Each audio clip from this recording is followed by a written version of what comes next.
안녕하세요. 영국 런던에 있는 이건입니다. 자, 조금 전에 유럽 챔피언스 리그 8강 1차전 두 경기가 끝났습니다. 레알 마드리드와 리버풀이 격돌을 했는데 레알 마드리드가 홈에서 리버풀을 3대1로 눌렀습니다. 맨시티는요, 홈으로 도르트문트를 불러들였거든요. 2대1로 승리를 했거든요.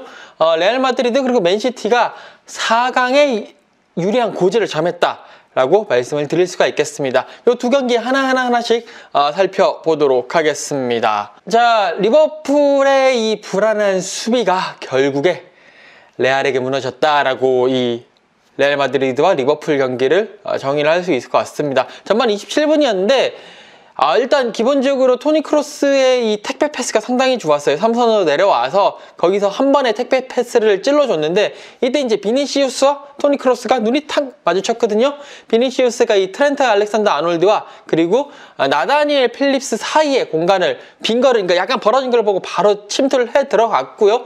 여기에 맞춰가지고 크로스가 정말 이 날카로운 택배 패스, 택배 로빙 패스였다라고 말씀을 드릴 수가 있을 것 같아요. 일단 비니시우스의 그 움직임, 놓치지 않는 움직임도 좋았고 이 필립스가 벤제마의 움직임을 이렇게 신경을 쓰다가 살짝 벤제마 쪽으로 갔는데 그때 그 타이밍에 비니시우스가 파고 들어갔거든요. 이때 3선에서 들어가는 이 롱패스 상당히 좋았고 비니시우스가 그 다음에 볼 터치가 이제 이 어깨 쪽으로 볼 터치를 하는데 이걸 볼 터치를 탁 하면서 떨고 노는 그 방향이 상당히 좋았습니다. 그러니까 필립스가 못 따라오는 방향으로 이미 필립스에게 한 발 스피드로 앞서서 갔던 상황이었고 그 다음에 그 볼 터치로 필립스가 더 따라오지 못하는 방향으로 볼을 떨구고 난 다음에 슈팅, 골이었습니다. 어떻게 보면 그 리버풀 포백의 간격 조절이 살짝 한 틈에 어긋난 틈을 놓치지 않고 이 비니시우스 크로스의 콤비 플레이가 상당히 맞아떨어졌다 볼 수가 있겠습니다. 이런 상황에서 이제 두 번째 골은 사실 이건 리버풀 수비의 미스예요. 알렉산더 아놀드가 어이없는 실수를 하고 말았는데 이번에도 출발은 크로스였습니다. 뒤쪽에서 크로스가 왼쪽으로 달리던 이제 비니시우스에게 또 한번 시도를 한 거죠. 그런 크로스 로빙 패스를 시도를 했는데 이것을 알렉산더 아놀드가 그냥 이게 걷어낸다라는 것이, 그러니까 분명히 이 알렉산더 아놀드의 이 생각은 머리로 이제 뭐 골키퍼에게 주든 아니면 자기 수비진에게 주든 그렇게 하려고 했던 상황이었어요. 그런데 그게 제대로 맞지 않으면서 그냥 아센시오에게 달려들고 있던 아센시오에게 패스를 해주고 말았습니다. 이거는 뭐 알렉산더 아놀드의 실수다. 그리고 전체적으로 그런 분위기가 이런 실수가 나왔기 때문에 골을 허용을 하면서 전체적인 경기 분위기를 결국에는 레알 마드리드 쪽으로 넘기고 말았다 라고 볼 수가 있겠습니다. 정말 리버풀 팬분들 입장에서는 정말 아쉬운 실수가 아닐 수가 없습니다. 그리고 이제 살라가 골을 넣으면서 리버풀이 2대1로 이제 한 골 따라간 상황이었죠. 이런 상황에서 리버풀이 수비를 열심히 하면서 동점골까지 노리는 상황이었는데 후반 20분에 결국에 리버풀이 한 골을 더 내주고 말았습니다. 이때는 이제 드로인을 하고 벤제마가 이 모드리치에게 패스를 내줬거든요. 모드리치가 볼을 잡고 거기서 페널티 지역으로 들어가는 그런 드리블을 하게 됐는데 이때 그 드리블을 할 수 있는 공간을 내줬고 티아고 알칸타라도 제대로 된 완벽한 그 맨마킹을 못하면서 이 모드리치에게 드리블을 허용을 했고요. 어떡하겠어요. 모드리치가 들어오니까 카박이 여기서 붙을 수밖에 없겠죠. 그러면 공간이 생길 수밖에 없고 그 공간에 모드리치는 패스를 내주고 비니시우스가 그 패스를 따라서 그냥 간결하게 슈팅, 골인 것이었습니다.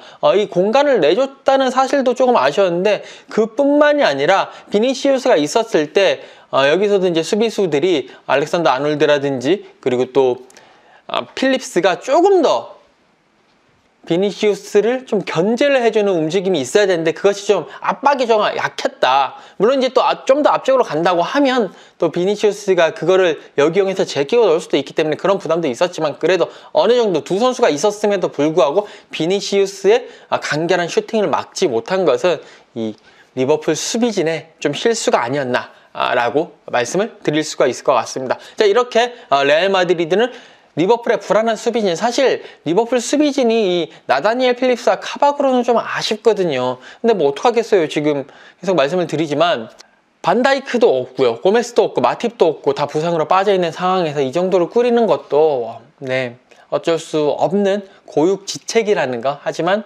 결국 그 수비수들의 레벨이 레알 마드리드의, 그것도 레알 마드리드 홈에서 그 공격수들의 레벨을 넘어서지 못했다라는 것이 리버풀의 패인이자 레알 마드리드의 승리 요인이라고 볼 수가 있겠습니다.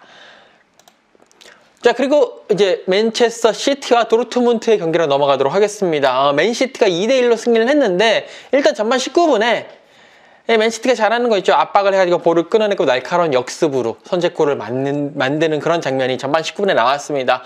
엠레 잔이 그 도르트문트의 공격 상황에서 이 왼쪽 측면으로 패스를 찔렀는데 이것을 마레즈가 잡아냈어요. 엠레 잔의 그 패스가 좀 아니했다 라고 말씀을 드릴 수 있을 것 같고, 마레즈가 잡고 바로 데브라이너에게 패스를 했고요. 데브라이너가 선수를 제치고 가면서 전진 패스, 데브라이너에서 이제 포덴 그리고 마레즈로 넘어갔다가 다시 마레즈가 데브라이너를 주면서 데브라이너가 골을 넣는 그런 맨시티의 특유의 전방 압박 후 볼 소유권 받아내고 날카로운 역습으로 마무리 짓는 그런 움직임이 전반 19분에 나왔고요.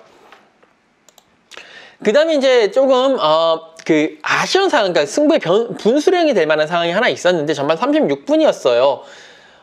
맨시티가 뒤로 주고, 그리고 에데르송이 이렇게 볼을 걷어내려고 했는데 한번 볼을 잡았는데 볼이 풍 튀어 올랐거든요. 이때 도르트문트의 벨링엄이 달려오면서 벨링엄이 먼저 볼을 터치를 했습니다. 그리고 볼은 벨링엄이 잡고 가는 상황에서 에데르송이 킥을 했는데, 어차피 연속 동작이었으니까요. 그거를 이제 그 에데르송은 볼을 찬 게 아니라 볼은 이미 벨링엄이 컨트롤해서 멀리 보내버린 경우 후였고, 그렇기 때문에 에데르송은 그냥 벨링엄의 발을 차버렸어요. 그러고 난 다음에 벨링엄은 그걸 이겨내고 바로 치고 들어가서 골을 넣었는데, 골을 넣기 전에 그 장면이 나오자마자 주심은 휘슬을 불었습니다. 휘슬을 불면서 이 벨링엄의 파울을 선언을 했는데, 이 장면은 이 영국적 중계진도 그런 이야기를 했지만, 골이 들어갈 때까지 보고 난 이후에 그 다음에 VAR까지 확인하고 난 이후에 판정을 해도 무방한 장면이었거든요. 이게 VAR이 있는데, 그렇게 보고 난 다음에 하라고 있는 VAR인데 그걸 하기 전에 바로 주심이 휘슬을 부는 바람에 VAR을 볼 만한 시간도, 그러니까 볼 이유도 없어졌고요. 그냥 조금 아쉽게 그런 판정을 내린 거죠. 어떻게 보면 좀 제가 봤을 때는 좀 오심인 것 같기는 한데, 운영의 묘가 좀 아쉬웠다라고 말씀을 드릴 수 있을 것 같아요. 일단은 골 들어가니까 보고 난 다음에, 그 다음에 주심이 VAR 심판과 상의를 하면서 뭐 필요한 경우에는 온필드 리뷰까지 하고 난 이후에 그렇게 판정을 내려도 늦지 않았을 텐데, 그게 좀 아쉽다. 도르트문트 입장에서는 정말 아쉬운 판정이 아닐 수가 없습니다. 자, 이런 상황에서 도르트문트가 동점골을 만들어냈습니다. 이 얼링 혼란에 몸값 올라가는 소리가 들리는 그런 플레이였는데, 후반 39분이었어요. 도르트문트가 역습을 펼치는데 얼링 혼란의 그 움직임이 참 좋았습니다. 앞에 이제 그 수비수를 놓고 딱 잡고 자기가 앞쪽으로 가는 척 하다가 바로 뒤로 빠지면서 공간을 확보를 했고요. 그때 이제 패스가 들어왔고, 그것을 바로 옆으로 빠지고 있는 이 루이스에게 패스를 넣으면서 루이스의 그 골을 이끌어냈거든요. 이 하나의 움직임 딱 잡고 바로 뒤로 빠지면서 공간 만들고 패스 찔러주는 이 움직임이 상당히 좋았다. 감각적인 움직임과 더 감각적인 패스로 동점골을 견인했다라고 말씀을 드릴 수가 있겠습니다. 사실 이나 홀란 선수는 이 부분 말고도 스피드를 활용해서, 특히나 스피드로 수비수를 제쳐내고 또 이 후벤 디아스와의 몸싸움에서 이겨내고 난 다음에 슈팅까지, 물론 그 슈팅이 좀 아쉽긴 했습니다만 그런 모습 보이면서 펩 가르디올라 감독 그거 보면서 다음 시즌 저 혼란이 싸기만 하면 살 수 있는데 그런 생각을 분명히 했었을 거예요. 그럴 정도로 이 몸값이 올라가는 소리를 제대로 들리게 해준 플레이를 보여줬습니다. 자, 그냥 경기는 1대1로 끝날 것 같았어요. 그런데 결국 두드리던 맨시티가 결승골을 만들어냈습니다. 이번에는 맨시티의 에이스인 더브라이너가 그 킬패스 한 방으로 동점골을 이끌어냈는데요. 이 2선에서 시야도 정말 좋아요. 거기서 한번 싹 수비수를 제쳐내고 난 다음에 공간이 나오니까 바로 로빙 패스. 그 딱 동일선상에 있는, 동일선은 아니죠. 그 쫙 끄어보면 이 긴던이 좀 더 뒤에 있긴 했었어요. 어쨌든 그 긴던의 그 패스, 그 길 하나밖에 없었거든요. 그쪽으로 로빙 패스를 떨구고 긴도안이 잡고 바로 포덴에게 패스해서 포덴이 결승골을 만드는, 그렇게 하면서 맨시티의 2대1 승리를 이끄는 그런 장면을 만들어냈습니다. 자, 맨시티는요 계속 챔피언스리그 8강에서 좌절을 맛봤는데 일단 이번 1차전 2대1로 승리를 하면서 4강 진출에 유리한 고지를 점하기는 했습니다. 다만 8강 2차전이 도르트문트 홈에서 열리거든요. 여기에 도르트문트는 일단 한 골을 넣고 홈으로 돌아갑니다. 이 상황에 이 한 골이 어떤 변수로 작용할지는 아무도 모릅니다. 특히나 도르트문트의 홈이기 때문에 맨시티 입장에서도 좀 승리는 했지만 좀 껄끄러운 승리를 했다라고 말씀을 드릴 수 있을 것 같고, 이 경기는 이 도르트문트 홈인 지그널 이두나 파크에서 그 90분을 봐야지만이 이 경기의 승부가 확실히 날 것 같습니다. 자, 여기까지 유럽 챔피언스 리그 8강 1차전 분석이었고요. 저는 또 다음 시간에 뵙도록 하겠습니다. 감사합니다.